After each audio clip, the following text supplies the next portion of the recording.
स्वागत है आपका सीएनबीसी आवाज पर। मैं हूं आपके साथ दीपाली नंदा। एक बार फिर से हम हाजिर हैं लेकर आपके लिए स्पेशल शो, जिसमें मिलेंगे आपके निवेश से जुड़े सवालों के जवाब। आपके निवेश और ट्रेडिंग से जुड़े सभी सवाल आप हमें 7045220000 पर व्हाट्सएप कर सकते हैं। और साथ ही आपका पसंदीदा शो इस वक्त फेसबुक और एक्स पर भी लाइव है। आप हमें इन प्लेटफॉर्म के जरिए भी अपने सवाल भेज सकते हैं और शो के दौरान सोशल मीडिया पर आपके भेजे सवालों पर हमारे एक्सपर्ट शो में लाइव जवाब भी देंगे। और आज हमारे साथ शामिल हो रहे हैं शो में मार्केट एक्सपर्ट अमित सेठ। सर, बहुत बहुत स्वागत है आपका सीएनबीसी आवाज पर। और अमित सेठ जी से हम बातचीत का सिलसिला शुरू करें उससे पहले एक नज़र मार्केट पर डाल लेते हैं। कारोबारी हफ्ते के पहले दिन बाजार दायरे में कारोबार करता हुआ नजर आया। निचले स्तरों से बाजार में रिकवरी देखने को मिली। हालांकि सेंसेक्स और निफ्टी गिरावट के साथ बंद हुए हैं। दूसरी ओर मिड कैप इंडेक्स हल्की बढ़त के साथ बंद हुआ है। तो मार्केट का पूरा अपडेट अब बता रही है रक्षा रावत। हफ्ते का पहला कारोबारी दिन और आज बाजार की शुरुआत एक पॉजिटिव नोट पर हुई, लेकिन ग्लोबल अनिश्चितताओं के कारण आज बाजार ने अपनी तेजी गंवाई और लाल निशान में फिसलता हुआ नजर आया। क्लोजिंग लेवल्स की बात करेंगे तो यहां पर निफ्टी 30 पॉइंट्स के दबाव के साथ बंद हुआ है, लेकिन बैंक निफ्टी यहां पर 200 डीएमए जो लेवल था उसको आज बैंक निफ्टी ने तोड़ा है। और आज क्लोजिंग लेवल्स की बात करें तो करीब करीब 240 अंकों की गिरावट के साथ यहां पर इंडेक्स क्लोज हुआ है। लेकिन मिड कैप आज यहां से बाजार को सपोर्ट मिलता हुआ नजर आया और इंडेक्स देखिए हरे निशान में बंद हुआ है। और स्मॉल कैप यहां पर एक लगभग फ्लैट क्लोजिंग हुई है। लेकिन आज की सेक्टोरियल पिक्चर देख लेते हैं। सेक्टोरियल गेन्स की बात करें तो यहां पर मेटल इंडेक्स आज चमकता हुआ नजर आया। 1.5% से ज्यादा के गेन्स इस सेक्टर में देखने को मिले और कैपिटल मार्केट भी आज बाजार का साथ देता हुआ नजर आया। इसके अलावा रियलिटी, एनर्जी, आईटी और ऑयल एंड गैस, इन सभी सेक्टर से बाजार को सपोर्ट मिला। लेकिन आज की सेक्टोरल लूजर्स की बात करें तो यहां पर डिफेंस काउंटर फिसलते हुए नजर आए। इंडेक्स देखिए 1% नीचे बंद हुआ है। इसके अलावा पीएसयू बैंक ने भी आज बाजार का सपोर्ट नहीं किया। इसके अलावा फाइनेंशियल, कैपिटल गुड और फार्मा, ये सारे इंडेक्स रहे जिन्होंने आज बाजार का साथ नहीं दिया। लेकिन आज के निफ्टी 50 के गेनर्स की बात कर लेते हैं, यानी निफ्टी 50 को कौन से शेयर्स ने सपोर्ट किया। उसमें मेटल पैक देखिए यहां से 3 काउंटर आपको देखने को मिलेंगे। जेएसडब्ल्यू स्टील देखिए 2.5% के गेंस देखने को मिले। हिंडाल्को 2% से ज्यादा की तेजी। इसके अलावा टाटा स्टील में भी 2% की तेजी आज देखने को मिली।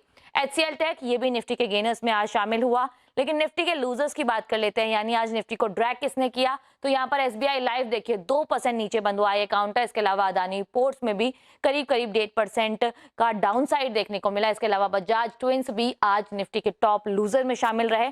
तो बाजार अच्छा था, काफी अच्छी शुरुआत हुई, लेकिन यहाँ पर दिन के दौरान फिसलता हुआ नजर आया। चलिए, मार्केट अपडेट के बाद अब नजर डाल लेते हैं बड़े निवेशकों के सौदों पर। एफआईज की खरीदारी का आंकड़ा सामने आया है और ये नंबर है 1181 करोड़ से ज्यादा का। वहीं डीआईज भी खरीदारी करते हुए नजर आए हैं और ये नंबर है 2493 करोड़ से ज्यादा। चलिए, तो बात हो गई सोमवार की, अब तैयारी करते हैं मंगलवार की। मंगलवार को मार्केट में किस तरह का ट्रेंड देखने को मिल सकता है जानते हैं हमारे एक्सपर्ट से। तो अमित जी, मंगलवार के बाजार से क्या एक्सपेक्ट करना चाहिए? जी, good evening Deepali ji and good evening to all the viewers. Deepali ji, Nifty की अगर हम पर्टिकुलरली बात करें तो पिछले कुछ दिनों से यहाँ पे थोड़ा सा साइडवेज टू नेगेटिव मोमेंटम रहा है। अच्छी बात ये है कि पिछले 2-3 दिनों में निफ्टी ने एक सपोर्ट लिया 24,100 में और वहां से थोड़ी रिकवरी दिखाने की कोशिश की है। तो 24,100 रिमेन्स आर मेक और ब्रेक लेवल। अगर वो टूटता है तो दिक्कतें यहाँ पे बढ़ सकती हैं। हैविंग सेड दैट, थोड़ा बहुत हमने रिकवरी देखी है, बट अगर हम इंट्राडे मूवमेंट की बात करें तो मार्केट थोड़ा सा ड्रैग डाउन कर रहा है पिछले 2 दिनों से। 24,350 जहां पे लगभग हमारा 200 MA, that is the crucial resistance, उसके ऊपर निकलेगा तो फिर लगेगा कि अब यहाँ पे मूड मॉल ठीक है और बाजार थोड़ा सा ऊपर जाने के लिए तैयार है। तो इन द मीनवाइल एकदम टाइट रेंज बाउंड मार्केट है। 24,100 सपोर्ट है और 24,300 is sort of a resistance. तो क्योंकि निफ्टी काफी अच्छे खासे सपोर्ट के पास है तो अभी भी हम बाय ऑन डिप की रणनीति रखेंगे। कोई भी डिप आए 40-50 पॉइंट का तो उसे बाय करना चाहिए। स्टॉप लॉस हम लगभग 24,100 का रखेंगे। 100-150 पॉइंट की अगर इंट्राडे बढ़त हमें मिले नीचे के लेवल से तो वहां पे मुनाफा बांधना चाहिए। सिमिलरली निफ्टी बैंक की अगर बात करें तो ये भी क्रूशियल मूविंग एवरेजेस के सपोर्ट पे है। यहाँ पे भी मोमेंटम थोड़ा सा लैकिंग है। आज जैसे एसबीआई में हमने गिरावट देखी, ICICI bank which was looking promising लेकिन उसने कुछ परफॉर्म नहीं किया। तो यहाँ पे भी मेक और ब्रेक लेवल्स 57,000 के है। जब तक 57,000 इंटैक्ट है बाय ऑन डिप की रणनीति करनी चाहिए, बट ओवरऑल थोड़ा सा मोमेंटम मार्केट में मिसिंग है। सर, कोई स्पेसिफिक स्टॉक्स जहां पर मंगलवार को खरीदारी की सलाह आपकी तरफ से? जी देखिए, रियल एस्टेट सेक्टर काफी अच्छा लग रहा है। रियल्टी यहाँ पे रिसेंटली 1-1.5 महीने पहले हमने एक स्ट्रॉन्ग अप ट्रेंड दिखा था। उसके बाद ये सेक्टर थोड़ा सा पुल बैक मोड में चला गया था। मोस्ट ऑफ द स्टॉक्स में चार्ट्स देख के ये लग रहा है कि पुल बैक इज कंप्लीट और ये ट्रेंड रिजम्पशन के लिए रेडी है। तो यहाँ पे गोदरेज प्रॉपर्टीज की अगर हम बात करें तो यहाँ पे जो पुल बैक आया, स्टॉक ने लगभग 50 डेमा में एक अच्छा सपोर्ट बनाया और आज के सत्र में ऑलमोस्ट इसने वंस अगेन 10 और 20 डेमा क्रॉस किया। ये स्टॉक अच्छी खासी रेजिलियंस दिखा रहा है इंट्राडे में भी। कोई भी मार्केट में गिरावट आती है तो भी गोदरेज प्रॉपर्टीज एक अच्छा अपना लेवल होल्ड कर रहा है, तो इसे बाय करना है। 2020 का स्टॉप लॉस रहेगा और टारगेट्स रहेंगे 2080 के। ऑल राइट, तो गोदरेज प्रॉपर्टीज में आपको खरीदारी की सलाह यहाँ पर दी गई है। 2040 के दाम पर आप खरीदें और टारगेट यहाँ पर रखें 2080 का और यहाँ पर स्टॉप लॉस लगाएं 2020 का। चलिए, तो बात हो गई मंगलवार को किस तरह की स्ट्रैटेजी आपको अपनानी चाहिए। और अब हमारे साथ कॉलर जुड़ना शुरू हो गए हैं। पहले कॉलर हमारे साथ हैं जयपुर से दयाराम सर, स्वागत है आपका CNBC आवाज पर। पूछिए अपना सवाल। नमस्ते मैडम। जी नमस्ते। मेरे पास केनरा बैंक के 1100 शेयर 135 के भाव के हैं और गोदरेज फिलिप्स के 3758 के भाव के हैं 25 शेयर, और काफी टाइम से है। मुझे क्या करना चाहिए और रोकना चाहिए या निकल जाना चाहिए? सर, एक आपने कैनरा बैंक बताया और दूसरा आपने दोबारा से दोहराइए। गोदरेज फिलिप्स 2758 के भाव से। ऑल राइट, तो सर लंबे वक्त से होल्ड करा हुआ है इन्होंने। कैनरा बैंक पर अगर हम बात करें तो इनके पास 1100 शेयर्स हैं, 135 का इनका भाव रहा है। अभी प्रति शेयर 7 रुपए के आसपास इनको नुकसान हो रहा है। क्या राय आपकी तरफ से? जी देखिए, PSU बैंक्स बीच बीच में स्ट्रेंथ जरूर दिखाते हैं, रिकवरी की कोशिश कर रहे हैं। ऑल्दो अगर इन कैनरा बैंक के कंपैरिजन में हम दूसरे PSU बैंक्स देखें तो वहां पे स्ट्रेंथ थोड़ी सी ज्यादा है। बट अगर पर्टिकुलरली कैनरा बैंक की बात करें तो वीकली चार्ट्स पे 120 122 एक स्ट्रॉन्ग सपोर्ट है। स्टॉक पिछले 3-4 महीना से इन्हीं लेवल्स पे सपोर्ट लेके कंसोलिडेट कर रहा है। एक फॉलोइंग ट्रेंड लाइन का रेजिस्टेंस लगभग 135 के आसपास आता है, तो 135 के ऊपर निकलेगा तो may be will see positive traction यहाँ पे। तो इसे होल्ड करने की सलाह है बिकॉज 122 का एक अच्छा सपोर्ट है और पिछले कुछ महीनों से स्टॉक ये लेवल होल्ड कर रहा है। तो 122 का स्टॉप लॉस लगाए और इसे होल्ड करें। मोमेंटम यहाँ पे तब मिलेगा आपको जब स्टॉक 135 क्रॉस करेगा। दूसरा स्टॉक आपने कहा गॉडफ्रे फिलिप्स। देखिए, गॉडफ्रे फिलिप्स भी एक लंबे समय से करेक्शन मोड में है। Stock 200 day exponential moving average के नीचे ट्रेड कर रहा है। एक करेक्शन के बाद ये थोड़ा सा साइडवेज मोड में चला गया जहां पे सपोर्ट हमारा 2000 के आसपास आता है और 2350 के आसपास रेजिस्टेंस आता है। तो ये दायरे में स्टॉक कंसोलिडेट कर रहा है। देखिए, ओवरऑल मोमेंटम यहाँ पे वीक है। जब भी स्टॉक 200 डेमा टच कर रहा है वहां से वापस हम सेल ऑफ देखते हैं और जो भी गेन्स ये करता है वो गिव अप कर जाता है। तो कोई भी राइज आए जहां पे आपका लॉस कम हो तो यहाँ से निकलने की कोशिश करें। ऑल राइट, तो कैनरा बैंक में आप बने रह सकते हैं। वहीं गॉडफ्रे फिलिप की बात करें तो यहाँ पर अगर आपको सही मौका मिलता है तो आप यहाँ से एग्जिट कर लें। बढ़ते हैं आगे। अब हमारे साथ हैदराबाद से अंकिता कुमारी जुड़ गई हैं। बहुत बहुत स्वागत है आपका अंकिता, पूछिए अपना सवाल। हेलो हेलो मैम जी हेलो। मेरे दो पूछिए। क्वेश्चन है सर। पहले मेरे पास MCX के 10 क्वांटिटी के शेयर हैं अप्रॉक्स 3400 प्राइस पे, और दूसरा मेरे पास टाइटन का शेयर है 80 शेयर 5124। वो मैंने रिसेंटली लिया था लेकिन उसके बाद टाटा ग्रुप के सारे शेयर नेक्स्ट पे डाउन हो गए। तो मेरा टाइम हॉरिजन 1 से 3 मंथ्स का है। तो I just want to know what should I do? Should I hold exit? All right, तो 1 से 3 महीने का इनका नजरिया है। MCX के इनके पास 10 शेयर है, 3400 का इनका भाव रहा है। वहीं टाइटन में भी आपकी राय जानना चाह रहे हैं सर। अगले 1 से 3 महीने के बीच में किस तरह की पोजीशन यहाँ पर आप देख रहे हैं? दोनों ही काउंटर्स काफी अच्छे खासे स्ट्रॉन्ग है। थोड़ा सा इनका बस ये हो गया कि इन्होंने ऊंचे लेवल पे लिया, तो थोड़ा बहुत यहाँ पे नेगेटिव देख रहे हैं। बट ओवरऑल अगर पहले हम MCX की बात करें तो यहाँ पे अच्छी खासी स्ट्रेंथ देख रहे हैं। पिछले 4-5 दिनों से स्टॉक ने एक स्ट्रॉन्ग रिकवरी दिखाई, लगभग 2900 के लेवल से 3268 तक आ गया है। स्ट्रेंथ अच्छी खासी है। हो सकता है बीच बीच में हल्का फुल्का डिप आए बट ओवरऑल ट्रेंड स्ट्रेंथ यहाँ पे काफी स्ट्रॉन्ग है। तो MCX में बने रहने की सलाह है। स्टॉप लॉस आपको 3180 का लगा के रखना है और इसे होल्ड करना है। सिमिलरली अगर टाइटन की अगर हम बात करें तो यहाँ पे भी जो इनिशियल रैली टाइटन में स्टार्ट हुई थी वो लगभग 4400 से स्टार्ट हुई थी और हमने ऑलमोस्ट उसके बाद 5100 तक के लेवल्स देख लिए। तो जब इतनी बड़ी रैली हो जाती है तो ये स्वाभाविक है कि बीच बीच में पुल बैक्स आएंगे। इन्होंने तब लिया जब ऑलमोस्ट एक अच्छा रनअप आ गया था, बट स्टॉक में अभी भी काफी स्ट्रेंथ है। तो बने रहे, लेकिन यहाँ पे स्टॉप लॉस आप लगा के रखें 4975 का, 4975 का। ऑल राइट, चलिए बढ़ते हैं आगे। अब हमारे साथ भावनगर से शैलेश भाई पटेल जुड़ गए हैं। शैलेश जी, बहुत बहुत स्वागत है आपका, पूछिए अपना सवाल। मेरे पास IRFC के 2000 शेयर है और मेरा बाइंग प्राइस है 150 पैसा। तो मेरा 6 महीने क्या व्यू रहेगा? ऑल राइट, तो 6 महीने का जहां तक मैं सुन पा रही हूँ आपको, 6 महीने का आपका नजरिया है और IRFC के आपके पास 2000 शेयर है, 100 रुपए के आसपास आपने खरीदे हैं। अभी जिस तरह से हम चार्ट में देख रहे हैं 14.5 रुपए प्रति शेयर के हिसाब से यहाँ पर लॉस दिख रहा है। तो सर 6 महीने के लिए क्या किस तरह का आउटलुक आपकी तरफ से? जी देखिए, काफी वीक काउंटर है। अगर हम डेली चार्ट्स देखें, वीकली चार्ट्स देखें, तो दोनों टाइम फ्रेम पे ये स्टॉक वीक है। डेली में भी एक लंबे अरसे से 200 डे के नीचे ट्रेड कर रहा है, 200 एक्सपोनेंशियल मूविंग एवरेज के। सिमिलरली वीकली चार्ट्स में भी 200 वीकली मूविंग एवरेज के नीचे ये ट्रेड कर रहा है। कोई भी उछाल आता है तो वो एक रेजिस्टेंस लगभग लेता है उस उछाल में, और वापस यहाँ पे हम स्लाइड देखना शुरू कर देते हैं।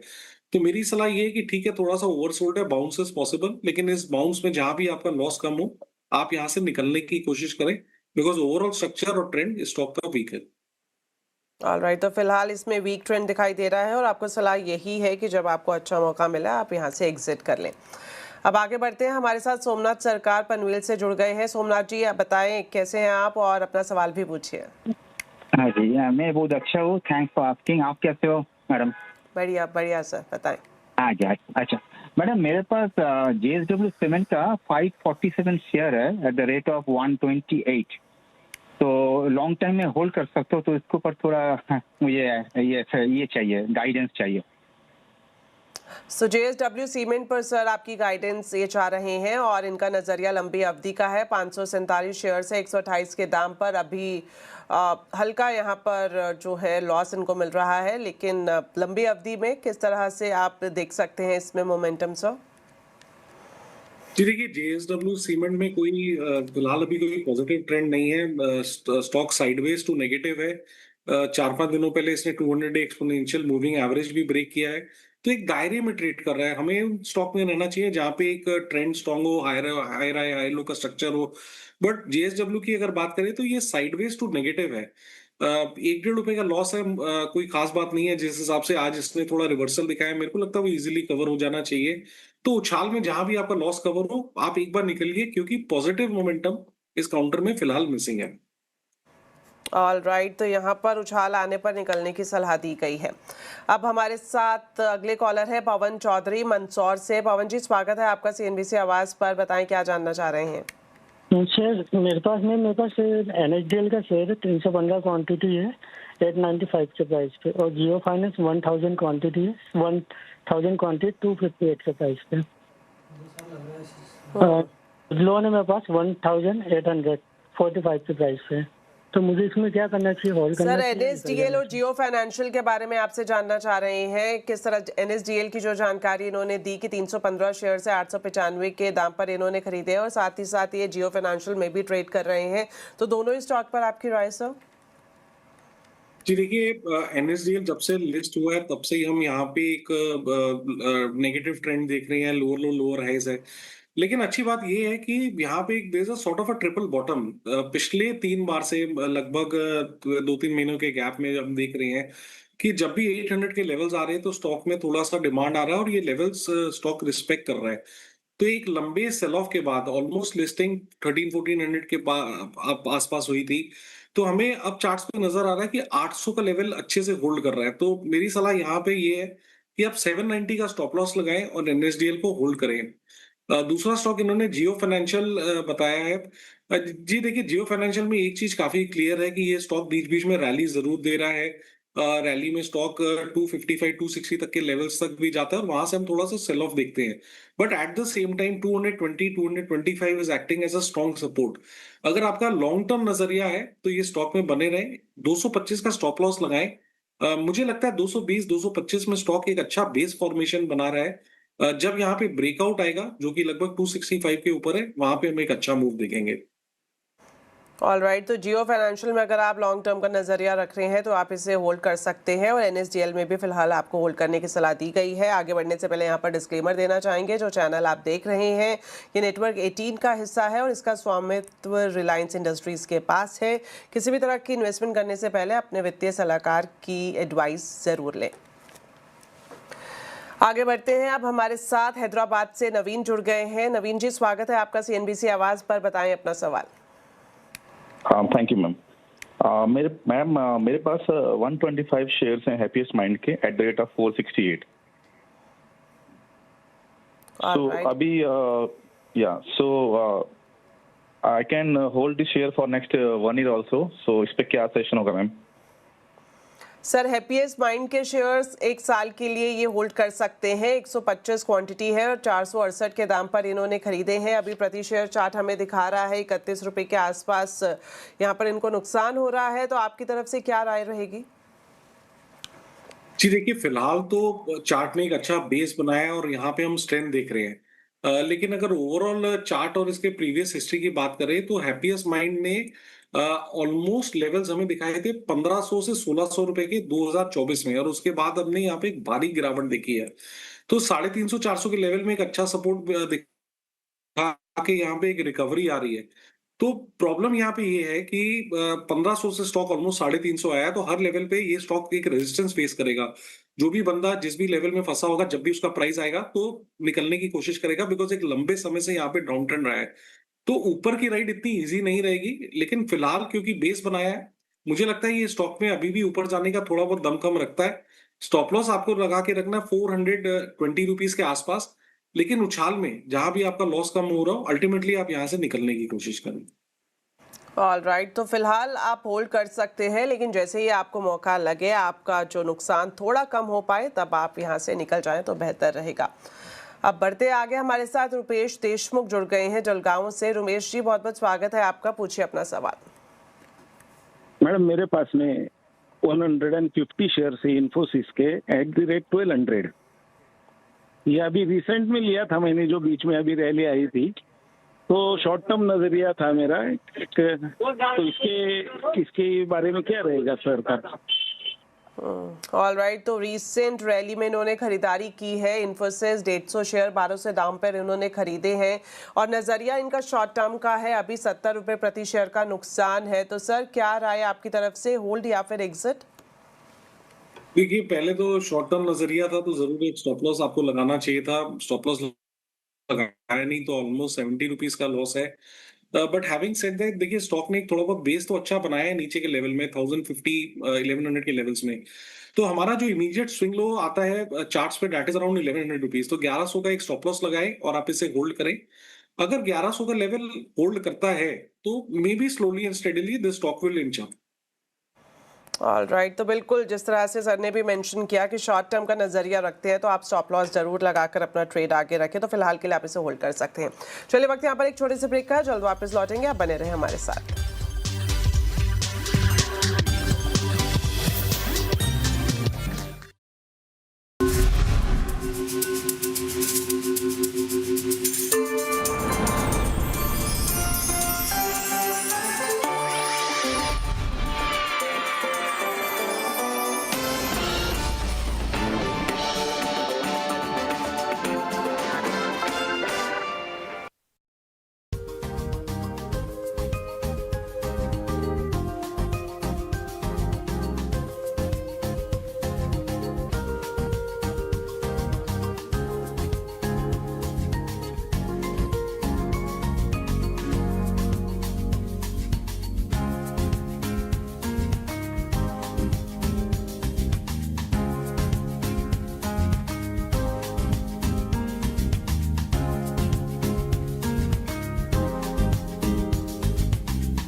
ब्रेक के बाद आपका एक बार फिर से स्वागत है हमारे स्पेशल शो में, जहां मिलते हैं आपके ट्रेडिंग से जुड़े सभी सवालों के जवाब। और आज हमारे साथ शो में मौजूद है मार्केट एक्सपर्ट अमित सेठ, और अब हमारे साथ कुछ और कॉलर्स भी जुड़ना शुरू हो गए हैं। अगले कॉलर हमारे साथ है मनीष शुक्ला कानपुर से। मनीष जी, स्वागत है आपका, पूछिए अपना सवाल। मैडम, मेरे पास HDFC बैंक के 100 शेयर हैं एट द रेट 219 और हिंदुस्तान यूनिलीवर HUL के 40 शेयर हैं एट द रेट 2323। तो दोनों पे राय चाहूंगा, क्या मैं HDFC बैंक में अभी बना रहूं या मैं उससे एग्जिट करूं या HUL में क्या करूं मैं? ऑलराइट, तो HDFC बैंक और HUL पर आपकी राय जानना चाह रहे हैं। HDFC बैंक के 100 शेयर से 219 का इनका भाव रहा है और HUL के 40 शेयर से 2323 के दाम पर इन्होंने खरीदे हैं। HDFC बैंक की बात करें तो यहाँ पर 509 रुपये से ज़्यादा का इनको प्रॉफिट भी हो रहा है। तो सर, सबसे पहले HDFC बैंक की बात करें तो क्या इन्हें बने रहना चाहिए और एड ऑन करने की गुंजाइश यहाँ पर रखनी चाहिए? जी, डेफिनेटली बने रहे। HDFC बैंक में एक लंबे समय से इनका निवेश है। ये बात अलग है कि पिछले 1 डेढ़ साल से HDFC बैंक अपने पीयर ग्रुप्स को, बाकी प्राइवेट सेक्टर बैंक्स को टेक्निकली अंडर परफॉर्म कर रहा है। यहाँ पे हम परफॉर्मेंस नहीं देख रहे हैं, but at the same time 700 is a good support. Relative strength weak है, but 700 is a good support. तो 700 का स्टॉप लॉस लगा के आप इसे होल्ड करें। 800 का एक रेजिस्टेंस है। तो पिछले कुछ दिनों से हम देख रहे हैं कि दायरा बेसिकली कंसोलिडेशन का यही है, नीचे 710, 720 और ऊपर 800। तो बने रहे with a stop loss of 700। Basically ये स्टॉक कंसोलिडेशन मोड में है। दूसरा आपने कहा है हिंदुस्तान यूनिलीवर। तो देखिए, ये स्टॉक भी मार्केट्स को अंडर परफॉर्म कर रहा है एक लंबे अरसे से। लेकिन जो लेवल्स अभी हम चार्ट्स पे देख रहे हैं, ये यहाँ पे किसका स्ट्रॉन्ग वीकली सपोर्ट आता है। तो अब जब स्टॉक ऑलमोस्ट सपोर्ट पे आ गया तो यहाँ पे सलाह नहीं है इन लेवल्स पे एग्जिट करने की। एक आप 1950 1950 का थोड़ा सा डीप स्टॉप लॉस लगाएं और इसको होल्ड करें। राइट, तो दोनों ही स्टॉक्स में आपको होल्ड करने की सलाह दी गई है। अब आगे बढ़ते हैं। हैदराबाद से रहीम हमारे साथ जुड़ गए हैं। रहीम जी, बहुत बहुत स्वागत है आपका CNBC आवाज पर। बताएं क्या जानना चाह रहे हैं। जी मैडम, गुड मॉर्निंग। देखिए मैडम, मेरे पास यूको बैंक के 2500 शेयर है एट द रेट ऑफ 2680। तो उसमें मैं क्या उसमें बने रहूं या फिर उसमें कुछ ऐड करूं क्या शेयर, या फिर और कुछ और मशवरा दीजिए। सर, यूको बैंक पर आपकी राय जानना चाह रहे हैं। 2500 की क्वांटिटी है, 2600 के आसपास इनका खरीदारी का भाव रहा है। तो क्या राय रहेगी? अभी किस तरह से दिख रहे हैं नंबर्स? जी देखिए, टेक्निकली अगर हम पूरे सेक्टर को देखें तो यहाँ पे रिलेटिव स्ट्रेंथ सबसे वीक है। बेसिकली स्टॉक कुछ कर नहीं रहा है। हम ये भी नहीं कह सकते कि नेगेटिव ट्रेंड में, बट जो इसमें करेक्शन आया उसके बाद ये एक दायरे में अटक गया है। नीचे अगर हम देखें तो 23, 24 और ऊपर 26, 27 में रेजिस्टेंस ले रहा है। तो why should be remain in a stock जो कि एक अपने सेक्टर का ही अंडर परफॉर्मर है और कुछ कर नहीं रहा है। मुझे नहीं लगता है कि यहाँ पे जो इनका 1 रुपए का लॉस है वो कवर नहीं होगा। तो जैसे ही कवर हो तो मेरी सलाह तो ये है कि आप निकल जाएं, क्योंकि यहाँ पे कोई मोमेंटम नहीं है और रिलेटिव स्ट्रेंथ भी स्टॉक की वीक है। मामूली नुकसान इस वक्त दिख रहा है, लेकिन जैसे ये कवर हो आप इससे निकल जाएं तो बेहतर रहेगा। अब कुछ SMS ले लेते हैं। हमें SMS के जरिए विद्याधर पावस्कर जी ने अपनी एक क्वेरी भेजी है और ये टाटा पावर के बारे में पूछना चाह रहे हैं। सर, इनके पास टाटा पावर के 500 शेयर्स हैं, 380 का इनका भाव रहा है खरीदारी का, और ये अगले 1 से 6 महीने तक इसको होल्ड कर सकते हैं। तो आपकी तरफ से क्या सलाह रहेगी? जी देखिए, पूरा सेक्टर में ही अभी स्ट्रेंथ नहीं है। This sector is not in favour अभी टेक्निकली। टाटा पावर की बात करें, NTPC की बात करें तो ये साइडवेज है। टाटा पावर भी 200 EMA के नीचे ट्रेड कर रहा है, लेकिन पिछले 1 डेढ़ महीने का चार्ट देखे और वीकली चार्ट्स देखे तो बेसिकली ये कंसोलिडेट कर रहा है। नीचे में कंसोलिडेशन सपोर्ट लेवल 360 365 के आसपास है और ऊपर 396 के आसपास रेजिस्टेंस लेता है। तो जब तक ये स्टॉक क्लोजिंग बेसिस में 400 405 के ऊपर नहीं निकलेगा, मुझे लगता है यहाँ पे कंसोलिडेशन मोड में रहेगा। सपोर्ट लगभग 365 के आसपास आता है, तो 365 का स्टॉप लॉस लगाएं और आप इसे होल्ड करें। इनफैक्ट अगर आपके 8 रुपए कवर होते हैं तो यहाँ से निकलने की कोशिश करें। ऑलराइट, तो यहाँ पर 365 का स्टॉप लॉस लगाकर आप फिलहाल होल्ड कर सकते हैं और जैसे ही आपका नुकसान पूरा हो आप यहाँ से निकल जाएं। चलिए अब एक और एसएमएस ले लेते हैं। सूरत से मनोज जी ने मझगांव डॉक के बारे में सर ये आपसे जानना चाह रहे हैं। इनके पास जो शेयर्स है वो 206 हैं और 72.5 रुपये इनका दाम रहा है खरीदारी का, और ये जानना चाह रहे हैं शॉर्ट टर्म में किस तरह से ये स्टॉक जो है हमें मूवमेंट करता हुआ दिख सकता है, छोटी अवधि का इनका नजरिया है। जी डेफिनेटली छोटी अवधि का तो नजरिया नहीं है, ये लॉन्ग टर्म इन्वेस्टर है। 72 रुपीज में इन्होंने लिया है, स्टॉक ऑलमोस्ट 2500 के लेवल्स में है, तो दैट मीन्स है कि ये लंबे समय से इसे होल्ड कर रहे हैं। But having said that, defence sector में हम थोड़ा बहुत अभी अच्छा ट्रैक्शन देख रहे हैं, including Mazagon dock. Mazagon dock एक लंबे समय के बाद अच्छे वॉल्यूम से 200 एमआ के ऊपर आया, पिछले 5-7 दिनों से कंसोलिडेट जरूर कर रहा है, बट एक स्ट्रॉन्ग सपोर्ट इसका 2480 के आसपास आता है। तो जब तक 2480 के लेवल्स इंटैक्ट है, मेरे हिसाब से आपको इस स्टॉक में बने रहना चाहिए। ऑलराइट, तो यहाँ पर भी बने रहने की सलाह आपको दी गई है। सर वक्त कम बचा है, जाने से पहले आप कुछ डिस्क्लेमर देना चाहेंगे? जी, जितने भी स्टॉक्स इस शो में डिस्कस हुए हैं, मेरी उसमें कोई पर्सनल पोजीशन नहीं है। राइट, तो sir thank you so much आज हमारे साथ शो में जुड़ने के लिए, और साथ ही साथ हमारे दर्शकों का भी बहुत बहुत धन्यवाद। इसी तरह से आप अपने ट्रेडिंग से जुड़े सवाल हमें भेजते रहें, और हमेशा की तरह हमारी कोशिश रहेगी आपके सवालों का जवाब हम अपने एक्सपर्ट से लें शो के दौरान। फिलहाल के लिए इजाजत दें, नमस्कार।